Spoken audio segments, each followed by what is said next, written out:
Well, good morning, everybody. We're going to make a prompt start and not wait for any stragglers because we've got quite a lot of things to get through. Just a reminder that please keep your microphones muted if you're not presenting. We've got quite a lot of presenters, but please keep your microphone muted. And please also note that we will be recording this session with the idea of distributing it afterwards, just for your information. So that's sort of the admin out the way. Welcome to Building Bristol and Western England Trade Development with China event from the IOD Southwest. Thanks for joining us and what we hope will be a useful 90 minutes to learn more about trade between the southwest of England and China. I'm James Savage, the Ambassador of High-Tech Industries and Tech Ventures for the IOD in the Southwest. I spent 25 years of my career in Hong Kong, returning to the UK in 2019. So I know a bit about business in China. We are joined today by John Rutherford, our recent recruit to the IOD Southwest as our international ambassador. And John or I will be happy to answer any queries about the IOD Southwest, should you have them. The IOD Southwest, so getting on to the main sort of event, the IOD Southwest led a trade mission to southern China in 2012. 10 years on, and with new trade opportunities resulting from us being outside the EU, we thought it was time to re-examine what we learned from our mission and the subsequent 10 years and help the community make the best of new opportunities that are present to us. So our event this morning breaks down into 5 parts. A review of the Southwest sort of past strategies and the trade mission, HSBC's view of the current points of interest on trade and China, Southwest England government's view of sort of future China trade and strategy from Invest Bristol and Bath.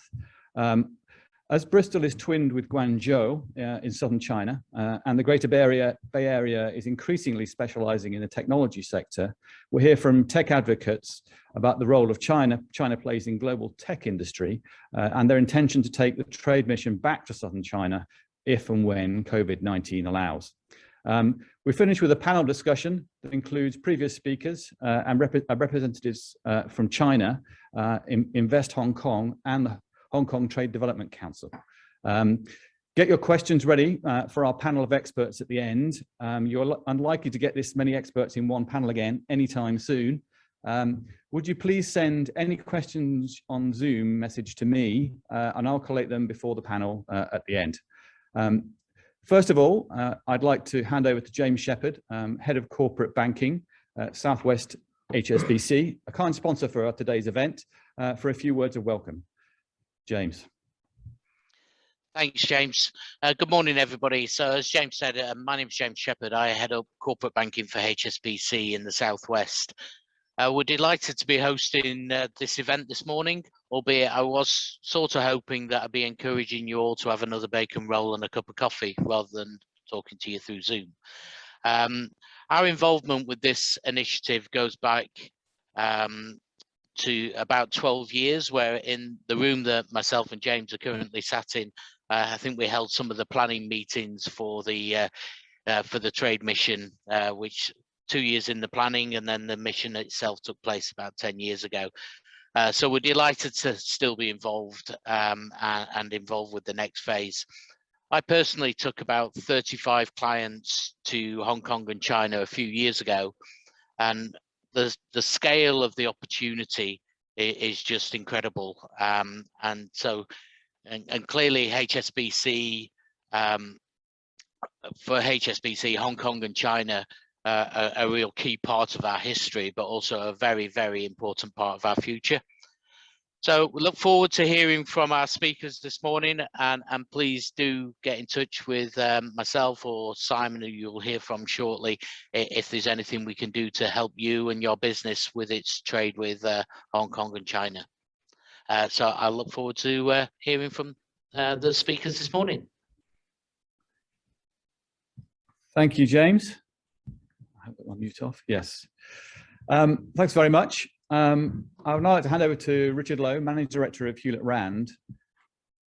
All right, my screen's playing up. While he gets everyone set up, a brief introduction. Oh, my screen is playing up. Okay, sorry about that. My screen was playing up. Okay, I'll start again. I would like to hand over to Richard Lowe, Managing Director of Hewlett Rand, who will lead the session. While he gets everyone set up, a brief introduction to the panel. Richard and David Pinchard were on the IOD trade mission in 2012 and will help us understand about what they about that. And they will be joined by Diane Frankham of the Bristol and West of England China Bureau to help us understand the lessons learned and developments in relation to China since the tour. Over to you, Richard.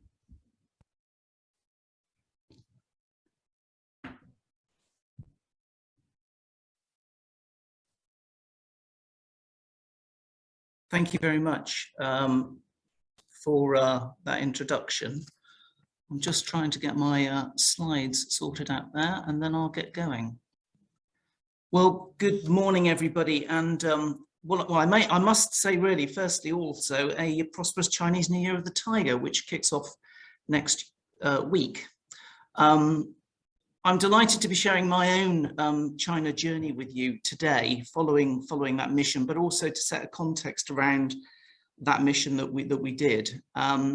And I caveat really that every business export story is very unique to their own journey and the lessons that they learn along the way. So who am I? I am Richard Lowe, and I'm Managing Director of Hewlett Rand, a training and digital learning consultancy. I'm also a Director of the Business Initiatives for the Bristol and West of England China Bureau, and for the last 10 years, I've been supporting Southwest businesses to forge ever closer links with China. But I'm also the founding member of Tech Southwest England Advocates, part of the global tech advocate community, which will be soft launching as part of today's event. And tech is, as already been noted, is highly relevant to our discussions around China, given its increasing important role within the global ecosystem. So who's Hewlett Rand? Well, what do we do? Well, basically, we're involved in leadership development. We support ambitious scale-ups and corporates to develop their teams for growth in 4 areas. Leadership skills, which supports top teams in areas of strategic direction, developing high-performance teams and culture to scale for growth, and training managers to enable them to engage and motivate their teams to achieve those ambitions on the climb, and training sales teams to build trusted relationships for lifetime value. And for this particular story, online skills workshops and e-learning content to train geographically dispersed teams. So why did we look at China? Well, when I started my business, I'd initially got off to a great start. That was in 2006. And as you'll remember, the global banking crisis really hit in late 2007. And startups like myself were hit pretty bad, especially in my sector. At the time, I was a member of the IOD and on the committee for the Bristol IOD. DIT had come along and spoken at several of our local events, and they really planted the seed of an idea that we should be looking at emerging markets. Looking at China, it remained in double-digit growth, and its GDP has continued to accelerate, as you can see here. Having never really explored China at the time, there was nothing to lose in discovering more, enriching my own insight of the second largest economy on the planet. So, as already has been alluded to, I spearheaded the idea of an IOD China trade mission in 2010, as James Shepherd has mentioned. We did a media launch, we attracted delegates, and we organized several pre-mission events, kindly supported by CBBC, DIT, and Hsbc. And yes, it took 2 years of meticulous planning for the first IOD trade mission to take flight to China in November 2012 with 16 directors. This November is actually 10 years following that event. We carefully selected the provinces in China that were most compatible with our region at the time, and also the mission delegates and their own business objectives. And the mission landed in Bristol's sister city of Guangzhou, Guangdong province, one of the industrial regions within the wider Greater Bay Area. Then we headed up to Hangzhou in Zhejiang province, the home of Alibaba, which some of you might know well, before our final stop in Shanghai. But our mission was importantly not solely about us. It was a platform to showcase the very best of the southwest of England and the opportunities for UK trade exist outside of London. I'm going to play a short video which illustrates a bit about what our experience was, kindly recorded and edited by Mendit Media, who unfortunately can't be here today, but hopefully you'll get a sense of the mission.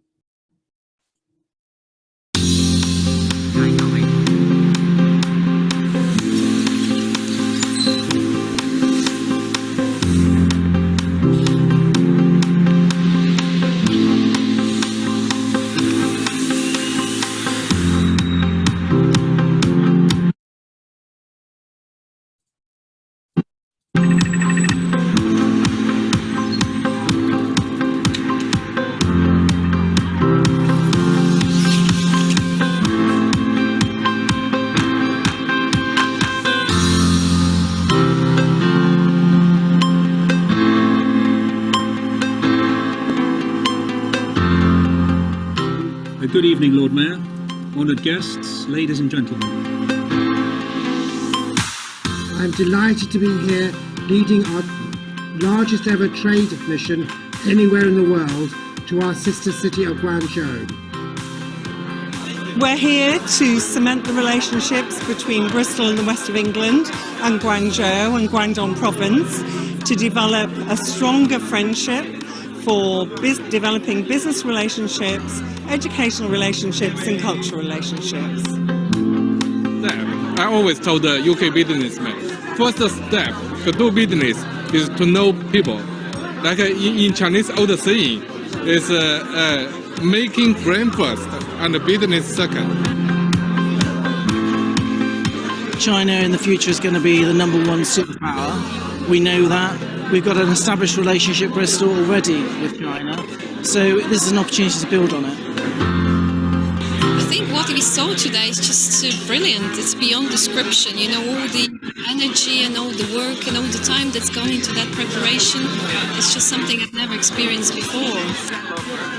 I want to have a chance to go to your Bristol to have a visit next year, maybe.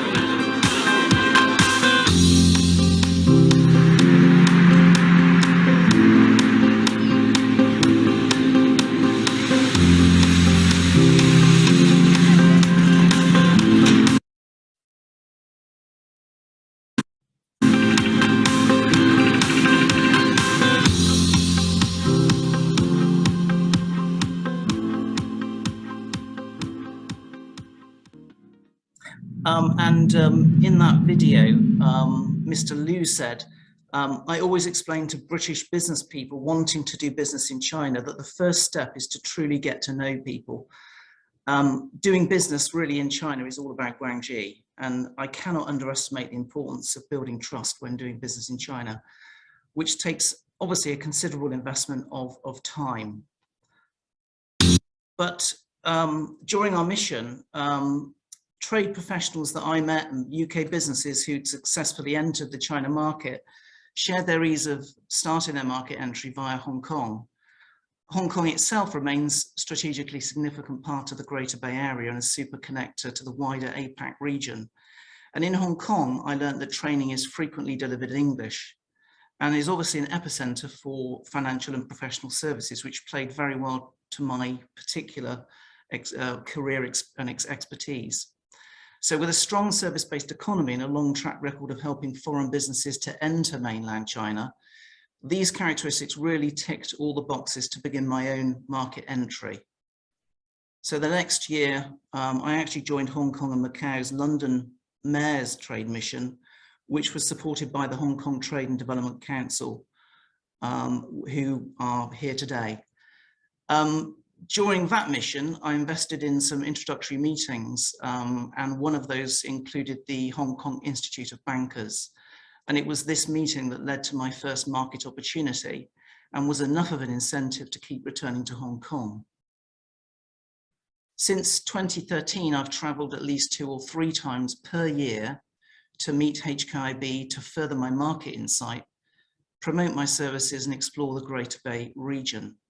And this is included, as you can see here, various summits and conferences to enrich regional knowledge and regular meetings with Invest Hong Kong. Also, it's involved actively marketing services via exhibitions in Hong Kong, also with the support of the local DIT teams on the ground, but also travelling back to Guangzhou to continue to represent Bristol in the southwest of England following our 2012 trade mission and to foster closer trade links. And presenting seminars to build credibility with my own industry professionals, which also gave me some practical experience of cross-cultural delivery and building peer-to-peer connectivity. But also going back to Guangzhou and visiting Shenzhen to continue trade and economic cooperation between Bristol and Guangzhou local government to strengthen our sister city links. But also importantly, fostering some of those professional trade association links, attending their social and sector specific events to build local networks and insight. And 4 years on, following that IOD mission, I signed my first contract with Hong Kong Institute of Bankers. And we've subsequently been supporting them for 6 years now, providing them with their e-learning portal, which includes a library of 700 hours of e-learning content to educate Hong Kong bankers and to support the Institute's qualification frameworks out there. But having established some firm foundations in 2019, Angela, who is in the meeting today, joined us as a HR and training partner covering China and Hong Kong. What we needed was someone with experience, and Angela's high-tech and senior HR leadership experience across the APAC region allows us to offer multilingual training as well as harnessing local expertise in HR and training. And then towards the end of last year, we signed a partnership agreement with Thomas Wong, managing partner of CWCPA, a trusted accountancy firm with a global team that support foreign companies entering China, particularly in the Greater Bay Area, which is our focus. And they officially became our partners for growth to complement each other's trade development and services. And at the end of last year, Angela and I also launched what we call the Dragonflight Academy, and in the last couple of weeks have delivered our first workshops both in China and the UK for SME leadership teams. And this is to really help skill up SMEs to scale for growth.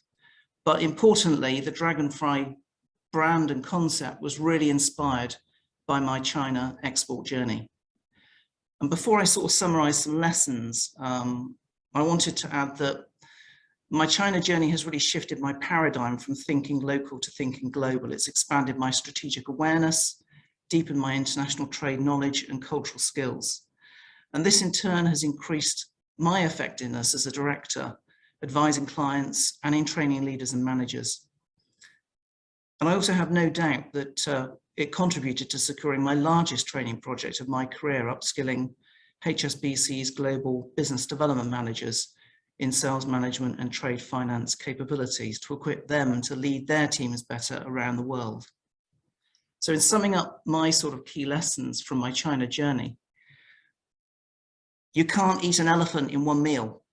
Research the China market carefully, pinpoint where is best for you to start your market entry for your products and services. China is really a marathon, not a sprint. To understand China, you really have to go there, not just the once, if you're really serious.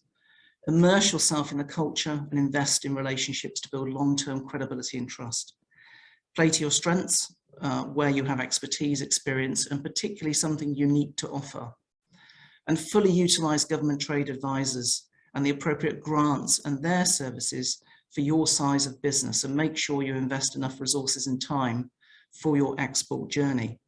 And be patient with China, be persistent, consistent, and find trusted partners where you can find mutual areas to growth. And as these pictures really illustrate at the end, enjoy the journey, make new friends along the way.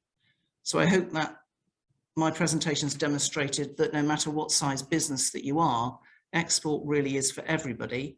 And whilst a journey of 1,000 miles might start with one step, that first step has increasingly become more accessible for international trade as the world has become ever more closely connected. So please do reach out if you want to learn more. I'll share several links, articles and case files from today's presentation. Thanks for your attention. And now I'm going to hand over to David Pinchard, who's going to build on our China journey together. Terrific introduction. Thank you very much, Richard. We wouldn't have done that great mission all those years ago without your tremendous leadership and indeed the help of Hsbc, which was very, very welcome. And it's lovely to see James with us again today. My address really is all about a fundamental and very obvious thing, but you just have to do it. Seeing China is 1,000,000 times better than reading about it. So what were the lessons that I learnt? Firstly, it's 1,000,000 little details. Even the business of preparing business cards, one's Chinese name is actually vital. I became Pan Daiwei. Mr. Pan apparently means wise, nirvana, and Daiwei means strong. So I suddenly became strong but wise. Very flattering, but not necessarily true. Secondly, don't do it on the cheap. Stay in the best hotels, and the best hotels in China are very good. You need the best fluent Chinese-speaking leader. The impression that you leave with any Chinese will entirely be on how great your interpreter is. Also, how great your video presentation in Chinese is, remembering that though Chinese script looks the same, Cantonese is very different to Mandarin. In this ex-BBC, Nicky Robertson, MD and innovative founder of Bristol-based independent media, is a world-class Bristol-based operator. English is a very important planetary language, especially in banking or indeed in flying commercial aircraft or the best hotels. But don't expect the mass of Chinese to speak English. Great help also came from, as I say, Hsbc, and the IOD is a 100-year plus brand of value. We obviously built very detailed itineraries before setting foot in China, so as not to waste a moment. Banking in China seemed very easy. UK banking debit cards worked seamlessly in Chinese ATMs. Wi-Fi was outstanding everywhere. I was able to run my business seamlessly from my iPad when I was away. Even then, in 2012, some Google searches arrived at sites blocked by the Great Chinese Firewall. Every online activity is monitored. Never forget, the Chinese state digital oversight is very significant and relentlessly growing in its sophistication.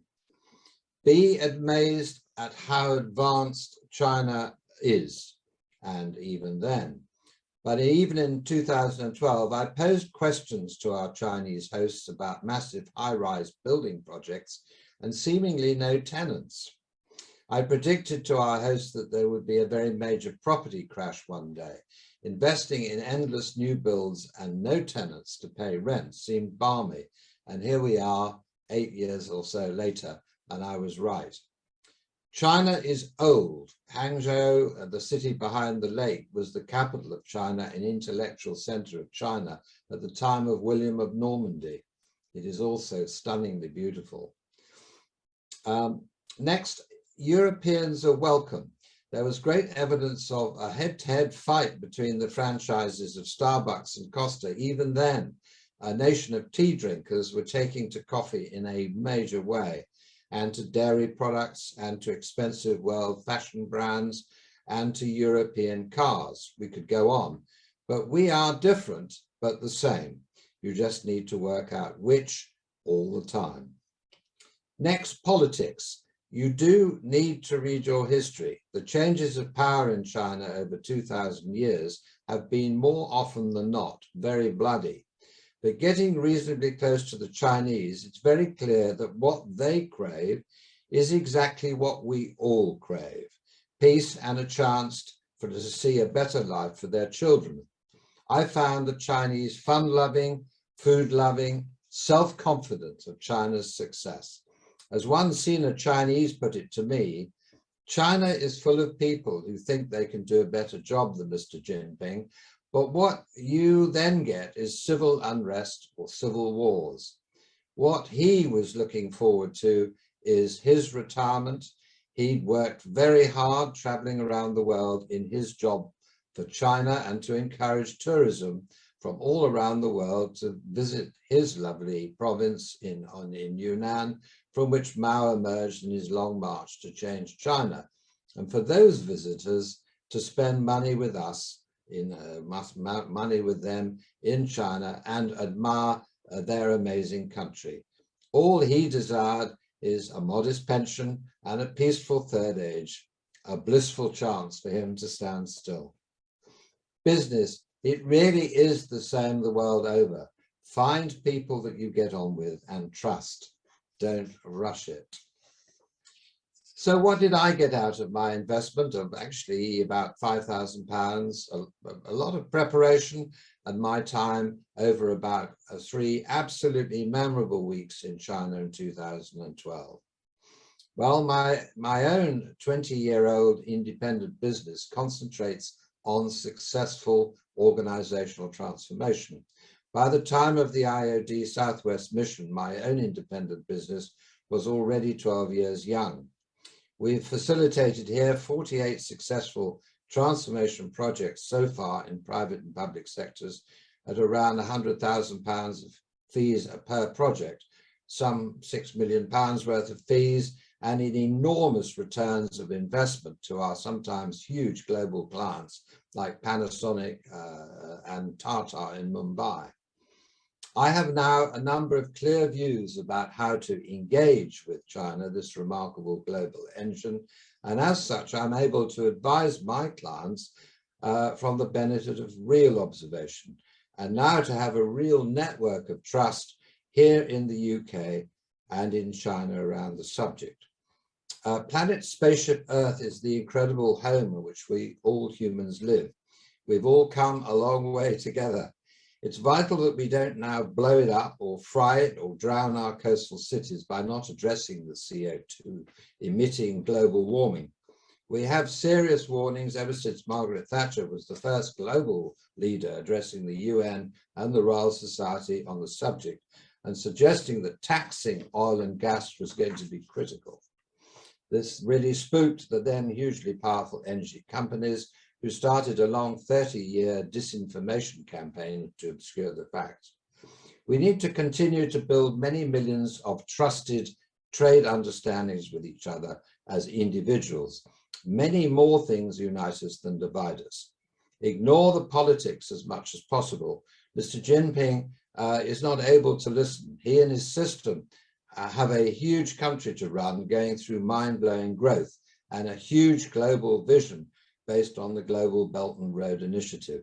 Concentrate on building trusted relationships to help successful trade to mutual advantage. Thank you. Do I now hand over to Diane? Thank you, David, very much. It's a real pleasure to be here this morning to talk to you about my great love and passion in this world, which is China. My China journey started in 1987. So 35 years later, I haven't lost that enthusiasm and passion. And China is one of the most dynamic, sophisticated, innovative civilizations in the world, and certainly one that we cannot ignore either individually as just people, as companies who are wanting to do trade and export. And, you know, engaging with them can only bring us a great buzz and certainly set for me the creativity juices running, because there's nothing like that spark of meeting people who are so ahead of their time in terms of the developments that they have made. And I have actually witnessed those in 87 and 89 when I went to China. It was mostly an agricultural economy. There was nothing much else. Low rise, dirt roads, lots of bicycles and carts and donkeys and whatever. And look what they've done in 35 years. Just imagine what the next 35 years will bring. Developing trade with China, I think Richard and David have really outlined the real important points that you need to bear in mind. Trust and culture are the two words that come up in every conversation you have over China, and they have been covered today. And building trust is a really important factor. And the China Bureau this year is celebrating the 20th anniversary between the Bristol-Guangzhou sister city relationship, and over 8 years of a really strong relationship with the Guangdong provincial government. And so that really is the bedrock of trust that has been developed between the West of England region and China. And so let's talk about it, let's shout about it, and more importantly, let's use that in terms of all of you going out to engage with China, because those relationships are exactly what China and Chinese companies want to hear about, because it shows that we're there for the long term and that it's not just a quick in and out, and we're not giving anything back to China, to the Chinese, and to, you know, building those strong relationships. So that really, really is important. And as has been mentioned, for me, the successes that we see in businesses is that focus on a specialization. The Chinese love the biggest, the best, the smallest, the most boutique, the most unique, the most different. So, you know, think about what it is that you have to offer, whether it be a service or a product, and, you know, which sort of very special label you can attach to it. And once you've found that, you know, you've really developed your marketing strategy as well for going forward. As a region, we've done a lot over the last 10 years in terms of connecting and bringing organizations and people together. The China Bureau, I often say, acts as the sort of glue in that process, working, you know, with organizations like the IOD, especially relationships with Invest Bristol and Bath, with the city councils, with DIT, with the civic community through the Lord Mayor's office, etc. But we still can do a lot more and need to do a lot more. I think we need, and this is a big learning point, we need to facilitate people's journeys into China and through China to keep them well on track and to keep them connected with other like-minded people, because I think we all need to be buoyed up from time to time with a sort of support bubble around us. And that now is one of the China Bureau's missions, is to try to build even greater connectivity and to make it easier for people on their China journey by developing an online virtual China Center hub, so that at least it will act as a one-pot shop for everyone who's going into China, and signposting to all the fantastic resources that are available, both documentary, video-wise, but also into people and organizations who can support people on their China journey. So connectivity, as we've said, in building relationships is important, and we need to do that as much here in the West of England region as we do in terms of reaching out to China. And the great thing with the pandemic is that China has embraced online working, just like we have, in a way that none of us would have dreamed of 2 years ago. So we can do so much more virtually like this, without actually having to jump on a plane and travel thousands of miles to China. And I think if you are starting your China journey now, it is really critical and important. We've talked about, or others have talked about, doing research. You can do your research, but you can start to engage through these mediums, I think, much more readily and easily. And the China Bureau and others can help you to facilitate that for you. And then by the time you actually get to China, then the journey will be so much easier, because you will have had that, background. And a report that we are going to launch for the Year of the Tiger, which is the China Ecosystem Research Report, actually, I think, confirms all of these points and much, much more. We commissioned this almost 2 years ago, and then held off because as the pandemic hit, it wasn't the right time to engage with people. But having subsequently done it, there is still a great thirst and enthusiasm across the region for engaging with China. But obviously lots of people trip up because of the differences that have been mentioned and the challenges that they have faced. And so the China Bureau is here to help to support people through that journey and to try to keep them on track.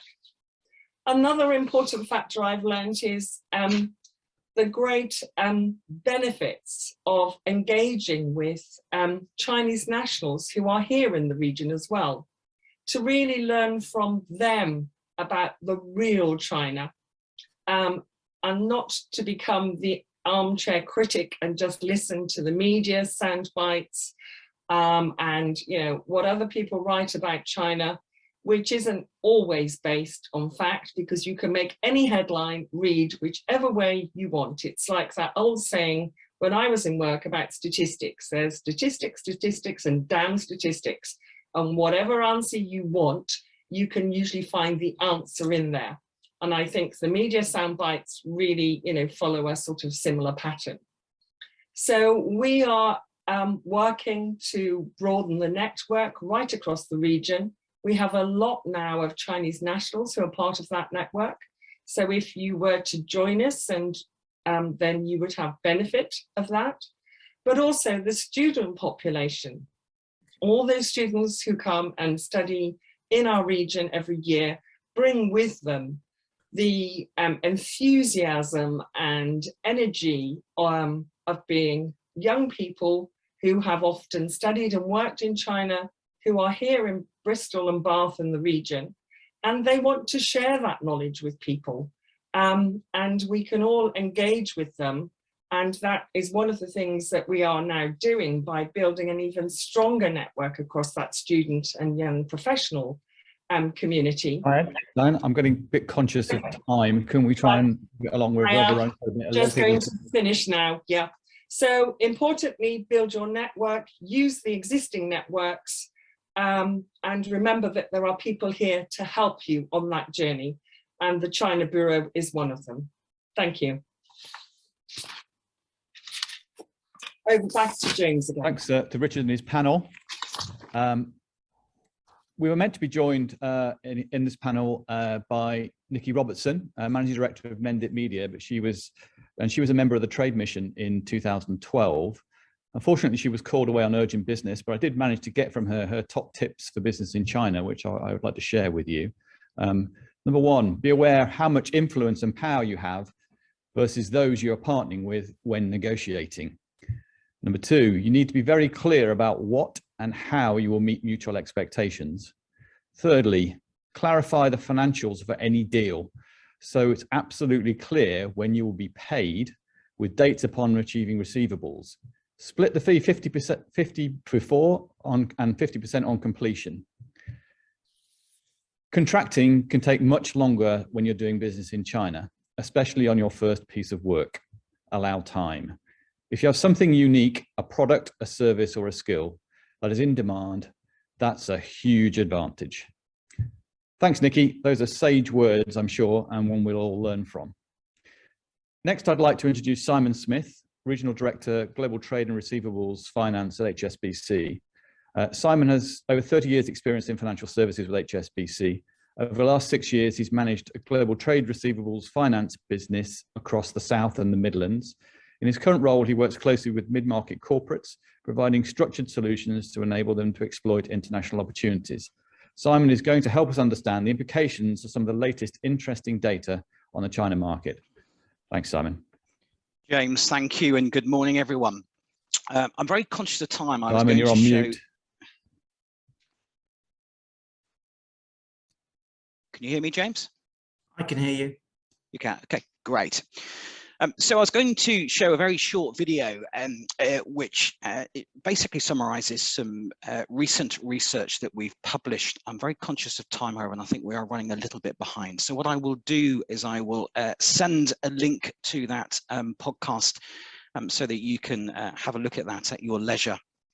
Just very quickly, that research is titled Predicting Export Growth. It's been produced by our Hsbc Global Research team, and in this, and it's very interesting, we've used machine learning techniques to determine what factors drive medium-term export growth. And secondly, to forecast nominal goods export growth across 27 key economies out to 2026. So I hope you find that useful. It's only 3.5 minutes, but it's very insightful. So I'll attempt to share my screen now. If somebody could just let me know, please, if they would, when they can see my slides. Yes, we can see your slides. Great. Thank you. So on screen now is our short-term GDP outlook for the Asian economies. We're forecasting that mainland China will grow by 5.6% this year, rising to 5.8% in 2023. Global GDP, our latest forecast is 4.1% for comparison purposes. And whilst you see other economies forecast to grow at a slightly faster rate, we do not expect China's role in international trade to diminish in any shape or form. In fact, quite the opposite, given its strong market size and the key role it plays in international supply chains. So why are we confident on the role China will play in the future world of international trade? The message from Beijing in recent months has been very clear. Supporting growth is the priority, and Beijing has already acted to step up policy easing. Only this week on Monday, the PBOC cut its reserve rate to 2.85% to encourage credit supply. The first reduction since April 2020, and also injected 31 billion of cash into the banking system to increase lending and cut cash available for high-end manufacturing, green projects and SMEs. But it will be physical measures that would take the lead in supporting future growth, and Beijing has vowed to front load policy stimulus. Some of these measures, we believe, would include rollout of tax cuts and free reductions, direct funding support and loan guarantees for new growth drivers, 1 trillion RMB in sovereign green bond issuance for green projects, and speedier project approvals for new infrastructure projects. Manufacturing is set to quicken despite softer global demand. Investment in mid to high-end manufacturing is set to gain momentum this year, thanks to improvement in profitability and high capacity utilization rates. Generous tax incentives and other policy support for technology should add fuel to the upturn in manufacturing investment, which will likely grow, we forecast, by double digits over the next 5 years. This is a really interesting point, and I suspect maybe one that might be debated further this morning.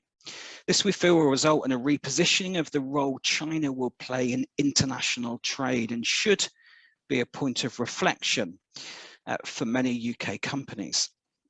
In addition to retaining current output, to also enable more technical manufacture of product, so opening up to new sectors who may wish to benefit from the low labour cost and production efficiencies. Beijing is also ready to jumpstart green investment, something that's already been talked about this morning, having recently published detailed plans for decarbonising the economy. Given the huge amount of spending needed to achieve its longer-term climate goals, there is ample room for front-loading of projects and lifting growth in green investment to above 30% per annum in coming years. Another opportunity for UK companies, I would suggest. Beijing has already started and will continue to fine-tune its property lending policies. Combined with wider easing in economic conditions, this should help put a floor on the property downturn this year. Core inflation, we expect to stay muted, with core CPI to stay below 1.5% in 2022, considering the absence of supply chain bottlenecks and a modest recovery in GDP growth. So turning now to trade agreements. A strategic opportunity for UK companies is the Regional Comprehensive Partnership Agreement, known as Rcep. It's a free trade agreement. It was 10 years in the making, made up of 15 Asia-Pacific member countries that combined account for circa 30% of the world's population and 30% of global GDP. So that makes it the largest trade bloc in history. Although the UK is not part of this agreement, British businesses could locate in China to make use of trade preferences under the deal if they are exporting to other RCEP economies. Secondly, the UK could also benefit from trade liberalisation in China if both economies are successful in their bid to join the high standard CPTPP deal. While the UK is likely to make good progress in its accession this year, China's bid to join could be a more drawn out, but it may also undertake some regulatory reform. So turning now to opportunity.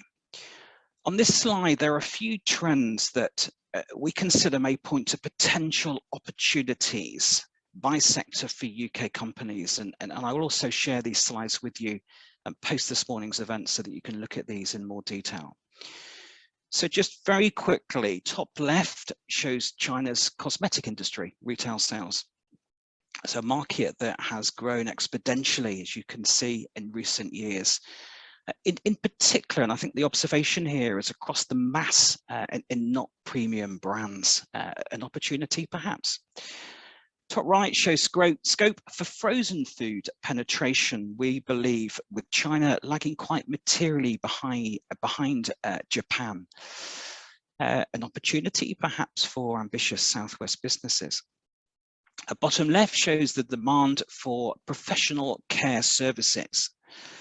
A market we forecast could reach $10 trillion RMB by 2022. In bottom right, potential scope for white goods. This shows we consider real growth in rural areas for white goods, but also expanding as well into wider electronics. As always, there's risks. And what are some of the risks that we consider to the growth of China in the short term? Supply chain reconfiguration. Supply chain disruption, re-engineering is dominated in recent months and is set to continue in the Asia Pacific post-pandemic, meaning that lower cost manufacturing activities could increasingly move out of China, especially as companies look to pursue a China +1 strategy, something we're seeing a number of our companies now adopt. The risk is to ensure that this is replaced with higher value-adding manufacturing, a point I referenced earlier. US, China and EU-China trade tensions as well, I think, also represent risks. So in summary, whilst China's economy has slowed slightly in recent years and a little more than anticipated, policymakers have made clear statements, taken bold action, and have shown a very clear determination to prop up growth. Looking to expand trade ties with markets further afield like China, we believe will deliver very important benefits for Southwest UK businesses. Thank you. And Richard, back to you. Thanks, Simon. I'll stop sharing my screen. Yeah, let me just sort out my sound so I don't echo. Thank you very much, Simon. A lot of interesting stuff there. Just to remind everybody, we're looking for some questions for the panel at the end to start us all off. Please do put them in the notes. We'll now move quickly on to local government's view of trade with China. We are joined by Valentina I hope I get this right, Valentina De Micheli. Valentina is the Business Development Executive of Invest Bristol and Bath, and is responsible for attracting and facilitating both domestic investment and foreign direct investment into the region. Invest Bristol and Bath is part of the West of England Combined Authority. The Combined Authority was set up in 2017 to make decisions and investments that benefit people living and working in Bath, North East Somerset, Bristol and South Gloucestershire. Over to you, Valentina. Thank you very much, James. And that was perfect, to be honest. It's a perfect pronunciation of my name. Good morning, everybody, and thanks for inviting me to join this session. I'm very happy to be here and give you a quick overview of what we do and how we can support your business. So I'll try and share my slide deck, and conscious of time, I'll try and be very quick and run through it quickly because I'd like to be able to share a quick video with you as well at the end. As James mentioned, so I'm Valentina De Micheli, I'm the Business Development Manager in Invest Bristol and Bath. We are part of the West of England Combined Authority.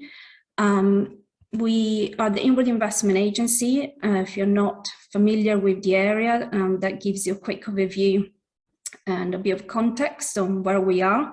We cover 4 local authorities, so Bristol, Bath, South Gloucestershire and North Somerset. But we do work in close partnerships across the whole of the Southwest, and I'll mention some of the initiatives that we do across the Southwest and also across the Severn Bridge. We work very closely with Wales and Cardiff Capital Region. The main purpose of the team is attracting foreign direct investments. So we do a lot of activity with the Department of International Trade. We work and put together specific inward investment proposition, promoting business opportunities in Bristol, Bath and the West of England region. We run a number of inward investment and promotion activities, and we, pre-COVID, were able to go to a lot of international events promoting businesses, centers of excellence and our universities. Just a quick overview of the team. We're part of the wider enterprise inward investment and trade team of the West of England Combined Authority. I mentioned Invest Bristol and Bath focuses very much on attracting foreign direct investment and supporting also new companies to relocate and grow in the region. We do that with a number of partners. At the moment across the Southwest, and to give you some examples, we're working and lead on Southwest Aerospace inward investment campaign. We're running a specific high potential opportunity campaign with the Department of International Trade, which is focused on smart aviation and sustainable air mobility. This is very relevant at the moment. Our region has a very strong aerospace and advanced engineering cluster with all the challenges and issues connected to the decarbonization of that sector, and also amazing innovative companies like Vertical Aerospace, which is based here in the region. So we do that particularly inward investment campaign with Southwest partners from Cornwall, heart of the Southwest, all the way to Gloucestershire. We're also running a focused inward investment campaigns around fintech opportunities. We were quite lucky to be identified as one of the emerging fintech clusters by the Khalifa Review, and we work very closely with partners like Fintech West to promote those opportunities internationally. And at the moment, with the West of England Combined Authority, we're working on a specific fintech strategy that will be launched in the next few months. And the next one worth mentioning is our space and satellite data inward investment campaign, which we're just about to launch. And we do have a West of England space strategy, which is published on our website if you want to learn a bit more. That was developed as we were identified by the UK Space Agency as one of the space hubs. So we're running particular international activity around the space opportunities in the next few months. We're also part of the wider sort of growth hub team. So it's worth mentioning that the team is there to help all local companies access the programs that can also financially support you in your trading activities. So the team can help you access the support schemes for businesses and export growth resources. For example, there is an internationalization fund, which is much funded grants available up to 9K. So it's worth getting in touch with us to see if your business can access the funding available. There is also the Export Academy scheme that was introduced to support smaller businesses with exporting and overcome trade challenges.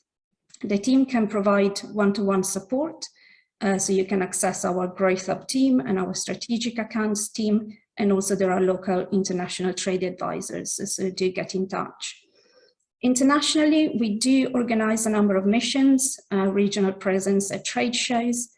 As has been mentioned previously, we supported the Bristol and West of England mission to China, and since then, many years ago, and then since then we have run a number of missions to the US and Europe. In the next few months, COVID permitting, we will be promoting opportunities in composites and space and satellite data, as I mentioned, at a few events in France. We will be part of a delegation with Composites UK and the National Composite Centre, which is one of our centres of excellence. We will be hosting a number of international delegations in the region as well. So there might be an opportunity for your company, if you're based in the region, to join our international delegations. So do get in touch with the team, and we're looking forward to supporting the future kind of mission, Bristol and Bath and the West of England mission to China. So looking at future opportunities, specifically with China, we've already heard from previous speakers about the scale of the opportunity. We continue to work quite closely with the Department of International Trade and partners such as the China Bureau and the China-Britain Business Council.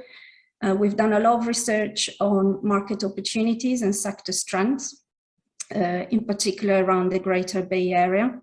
You've already heard how we have very strong civic and cultural relationships, in particular with Guangzhou, thanks to the twinning with the city of Bristol. We are celebrating the 20th anniversary of this relationship this year. There are strong links with the universities as well, the R&D departments, and Chinese students that not only come here to study, but many of them turn into the entrepreneurs of the future and set up companies, start up and scale up companies here in the region. And there are very strong sector opportunities and business opportunities with the Greater Bay Area. The ICT sector opportunities in China are particularly focused and concentrated in this area. Guangdong province generates 34% of China's ICT products, and Shenzhen is well known for strengths in AI and robotics. We've actually identified 7 specific emerging industrial clusters that we're working with the Department of International Trade and some of the overseas posts on, in particular around IoT, semiconductors, sensor IoT solutions and smart city applications, AI and robotics, AI-enabled innovation platforms on smart manufacturing and smart homes, human-machine interactions, VR and AR, and autonomous drivings, and finally, quantum and cloud computing. As you can see, there are a lot of synergies with our business and innovation clusters. Graphcore, for example, is one of our tech unicorns. They are creating the AI chip of tomorrow, and they're based here in the region. We have a number of centers of excellence focused on these sector strengths. For example, in robotics with the Bristol Robotics Lab, the Quantum Innovation Center, our National Composite Centers at the Bristol and Bath Science Park, and the soon to be open Advanced Automotive Propulsion Systems Innovation Center as well. And we have a number of world-renowned incubation and accelerators, such as the Engine Shed and Set Squared.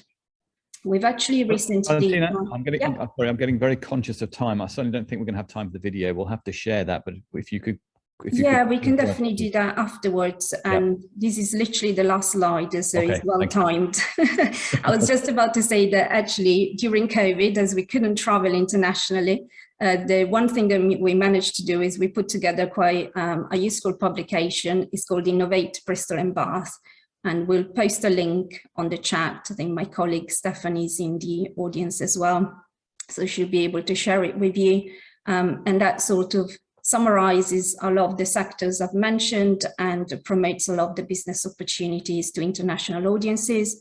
And as we were not able to travel, what we've done is we sent over 100 copies of the Innovate Bristol and Bath publication to all our contacts, embassies, overseas post internationally to maintain those international links.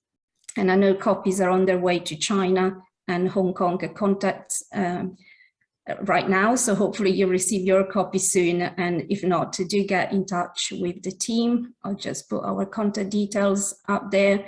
There's a lot of information on our website, so do go on bristolandbath.co.uk or the West of England Authority website, where you can find all the information on the Growth Hub and the trade support available.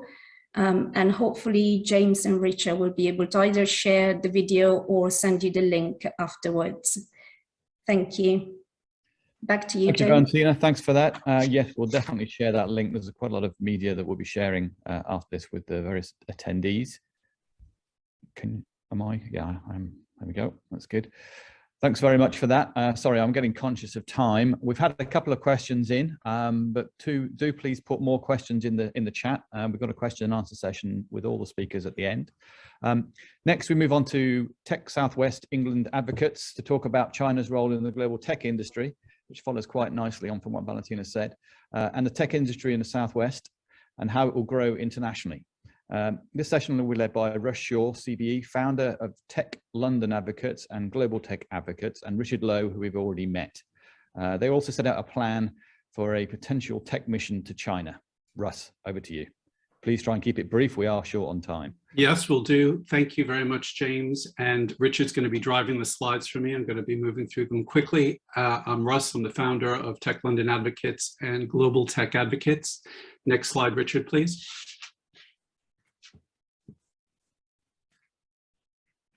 That's me. We launched Tech London Advocates back in 2013. We're a community of volunteers, tech leaders coming together in a voluntary capacity to support startups and scale-ups and get behind their needs as they try and grow. I had a vision that I wanted to make London a world-leading tech hub back in 2013, and we needed a diverse group to do that. I do all of this pro bono as my give back to tech, and delighted to see London consistently ranked as a top 5 ecosystem for tech in the world. Next slide.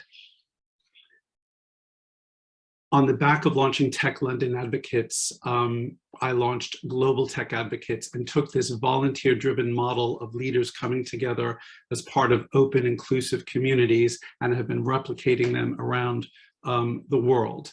The first one that we launched was in the Nordics, and then we now have groups covering other parts of the UK and in many hubs around the world. So if you move to the next slide, please.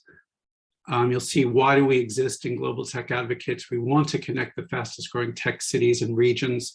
We want to support global inclusive communities of tech leaders. And critically, from a grassroots point of view, we really want to make sure that tech has a voice worldwide. And I sit in a fantastic position where I not only see what's happening in tech across the UK, but I get great insights and build great connections to other tech hubs around the world. Next slide, please. Fast forward to today, our Global Tech Advocates community is across 6 continents. We have over 20 networks, and we're about to announce our next network, Tech Southwest England Advocates, this morning under Richard's leadership. And we have at least 25,000 tech advocates around the world. So wherever you go in the world, hopefully you'll come across a tech advocate. Next slide, please. This gives you a sense of where we are around the world. I've been very busy over the past few years. We set up licensing agreements where I license the brand, the IP, the operating principles to set up these groups. I charge £1 a year for the license agreement. So it's not about making money, but it's about building tech hubs with like-minded tech leaders. And as you can see from the map, we've got Europe, Asia Pacific, and the Americas covered. In the UK, we have 5 groups. In addition to the London group, we have a group in the north of England, a group in Belfast, a group in Scotland. Last summer, we launched in Wales. And today we're going to announce Southwest England. So that just gives you a sense of our geographic layout. Next slide, please. As we're talking about China today, I wanted to just spend a few minutes, or a couple of minutes talking about global tech advocates in China. We have, prior to the pandemic, I was going out to China twice a year. What you can see here is I brought our global tech advocates community together in 2019. We had 55 advocates from 9 of our groups travel to Shanghai and Beijing for a week. We did a summit in Shanghai. We toured science and innovation parks in both Shanghai and Beijing. We met Chinese entrepreneurs. We met Chinese investors. And to the previous speakers, we built fantastic relationships. So just a couple of visuals for you there. Next slide, please. This goes back to our first group back in 2017. We launched Tech Shanghai Advocates. We had about 500 people come to Pudong in Shanghai to kick off the group. We took London Tech Week to both Shanghai and Shenzhen in 2018. And in 2019, we launched Tech Shenzhen Advocates. And then we launched our GTA Summit in October of 2019. We have very good relations between our ecosystems, and China is a key part. One of the ways in which we communicate is we have an online magazine called GTA Connects, where all of our GTA groups and working groups are able to publish content about who they are, what they're doing. And so in vehicles like this, we try and give voice to what's going on in tech hubs across China, just as an example. Next slide, please. Last slide before I hand over to Richard is on Tech for Net Zero. Across global tech advocates, we launched a campaign last year focused on Tech for Net Zero. Obviously, with the UK hosting COP26, this is critically important. And the tech sector is absolutely committed to really focusing on net zero. So not only do we focus on this across GTA, but we've asked each of our individual GTA groups to promote this campaign. We have a startup showcase that features startups from around the world who are doing great things as it relates to tech innovation in relation to climate change. So hopefully that gives you a sense and a whistle-stop tour about who we are, what we do, and I'm delighted to hand back to Richard, who is going to introduce our newest group to the community, Tech Southwest England Advocates. So Richard, over to you.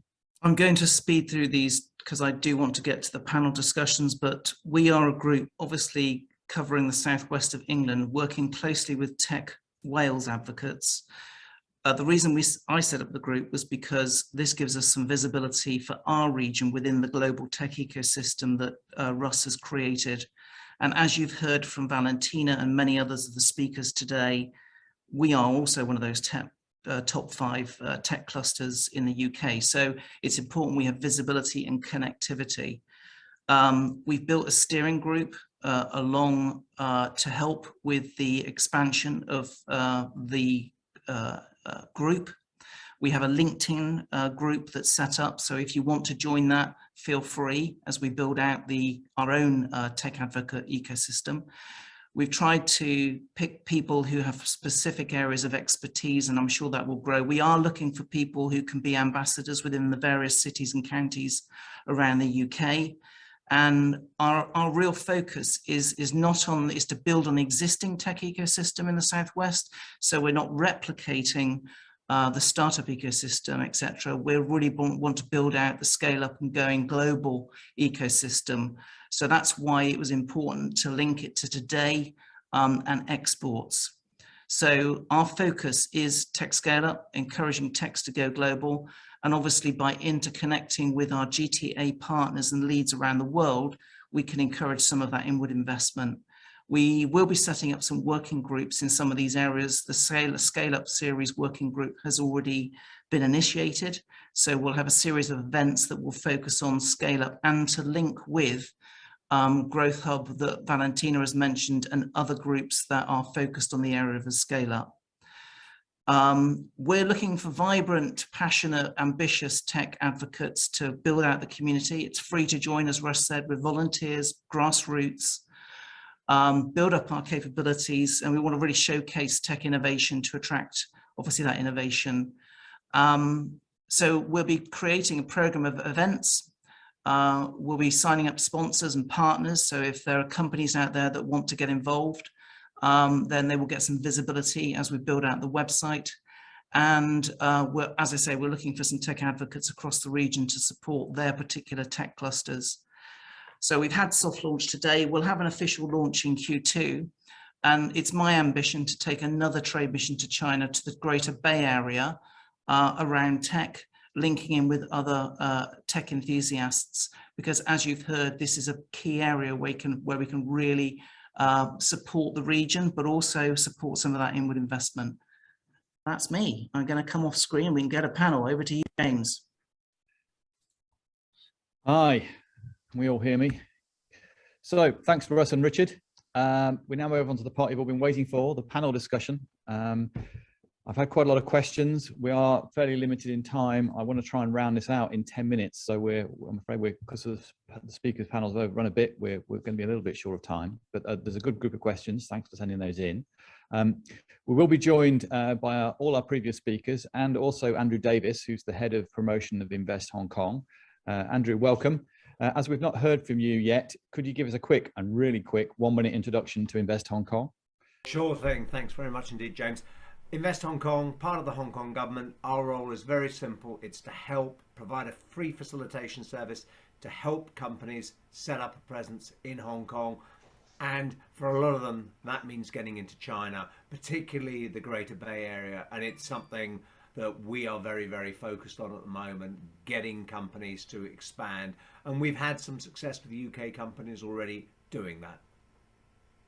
Thanks very much for that. We're also joined by Philip Brooke, DTI Southwest Tech Market Specialist, who has also agreed to answer some relevant questions. Phil has over 35 years experience in international trade, a market specialist advisor for technology sector. Phil provides both help, support and services to UK tech companies looking to grow their businesses in overseas markets, with services include advice, research, trade missions and exhibition support and training. Thanks to you. And now we'll move on to the questions. So I'm going to try and round this out in 10 minutes. A lot of good questions. I had a list of questions, but I think you've actually addressed a lot of them already. So that's great. We'll use your questions. First, a question from John Bevere. Maybe this goes to Simon and to Andrew in that order. With worsening trade relations between China and the West at a national political level, does it make business and trade with China at the regional level harder?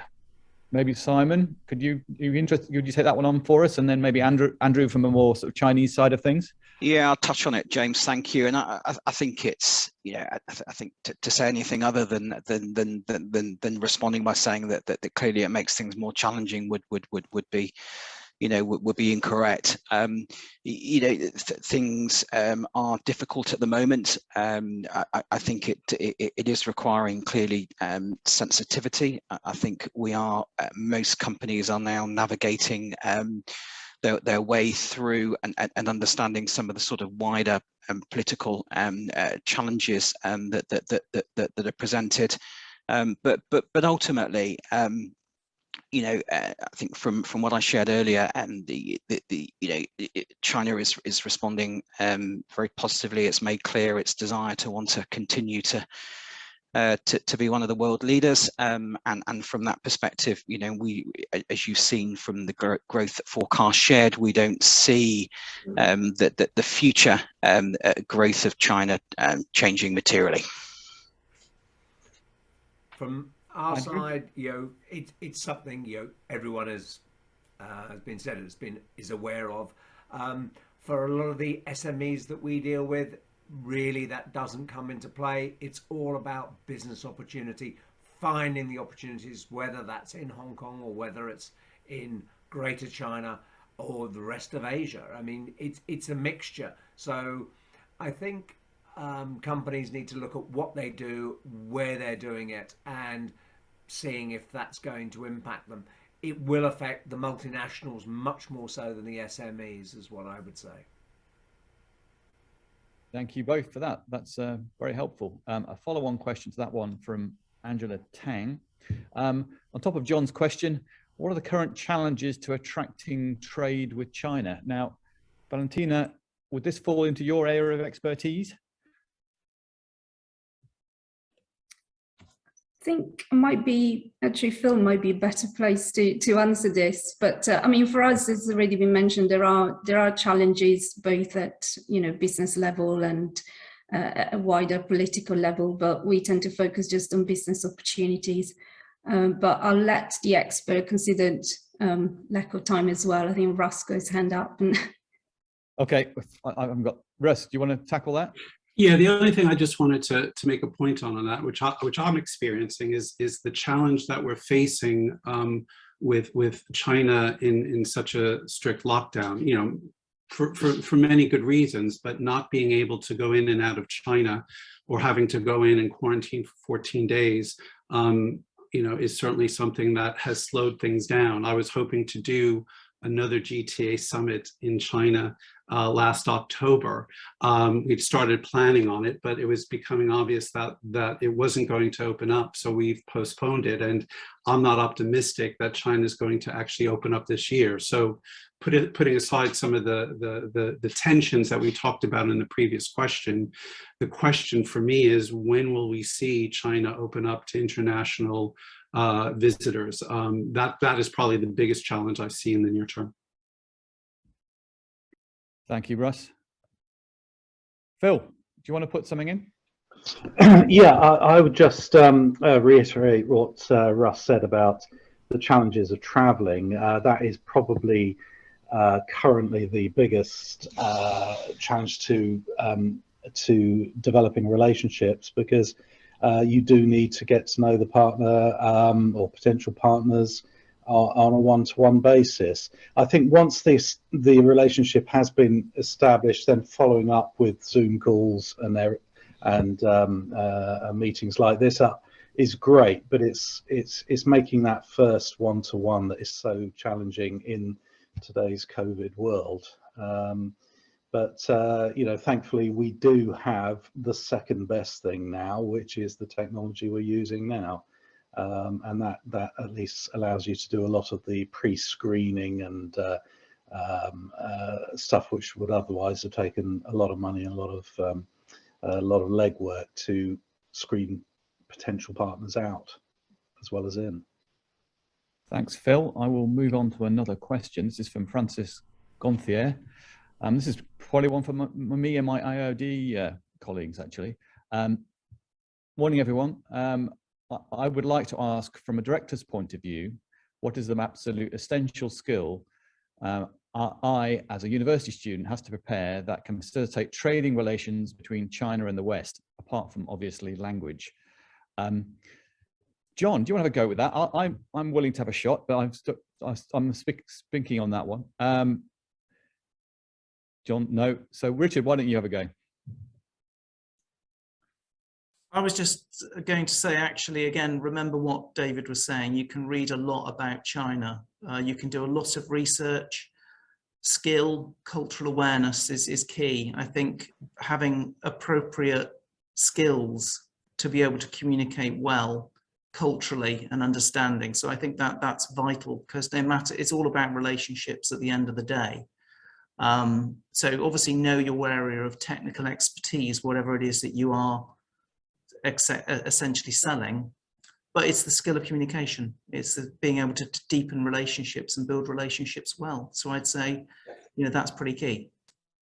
Yeah, absolutely. You know, do your research, and you're certainly going to have to see it and form your views, and always stay in touch with the key integrators, really, and that's Di, Richard, and other contacts that one's got, and always keep in touch. Things can take a long time to develop sometimes, but then they can develop instantly, and you have to be prepared to cope with that too. Could I just add that actually I think it's a lot like Phil has said, echo what he said around building relationships now from an online perspective. Some of the training I've been doing actually online with relationship managers and in the banks has been their ability now to be able to communicate and bring in people into meetings in ways that they've never been able to do before. So I think online has given us the ability to be able to build relationships remotely, and you can do it actually. So it might help you to qualify opportunities, like Phil has said, to make sure that when you go to China, it's going to be of value. So I think you could do some early qualification of opportunities and relationships just to make sure that when you actually invest in that flight and you get on the plane and you come with us, hopefully, that it's going to be really good value for you. I'd just like to add to that, as someone who spent pretty much all my career in Asia, is I think that one of the things that is very different to doing business here in the West is relationships are fundamentally important, and time spent building relationships, you need to spend much more time. It takes much longer to get things going, and you need to commit your personal time to making sure that happens. But once that is done, the relationships are much more robust than they are in the West. Generally, I found that, you know, people will stand with you through bad times, whereas I found that people in the West maybe wouldn't. So it's a long time to get in, and it's very supportive once you're in, but you have to commit the time to make it work. I'm looking at one last question here. Let's try and do this quickly. From Kevin Weeks: how broad are Chinese military interests in China in Chinese private or publicly listed companies, and how does this impact trading with the UK companies? By that I mean equity or financial interests. Not sure who to send that one to, actually. Anyone want to put their hand up on that one? No. I'll try and address it as someone who's lived there. Maybe Andrew can correct me if I get this completely wrong. But yes, there is obviously, given the nature of the state in China, a lot closer links, both through equity and all other forms of control over a lot of industries in China.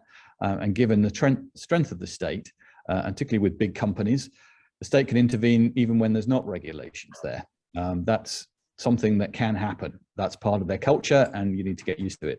But I think when it comes to SMEs, it's all about, that's not such a relevant issue to deal with. When you get to very large companies, then the state is obviously there one way or another. But very much like in the UK, you know, for SMEs, I don't think it's a major issue. I'm quite happy to take any, yep. So let's go to Phil first. I agree with you completely, James, on that. You know, if you are starting to have discussions with entities, then there are people, certainly I've had it in Hong Kong, where there are due diligence organizations and individuals who can really tell you what is the reality of the situation if you're worried. Phil, do you want to just quickly, because I'm very conscious of time and I want to have another few minutes just to round off at the end before we lose people to their next Zoom call. Sure, yeah. I would just add that from a DIT's point of view, it's always worth, if you've got any questions about your suitability of your product or service to China, just check it out before you approach the market.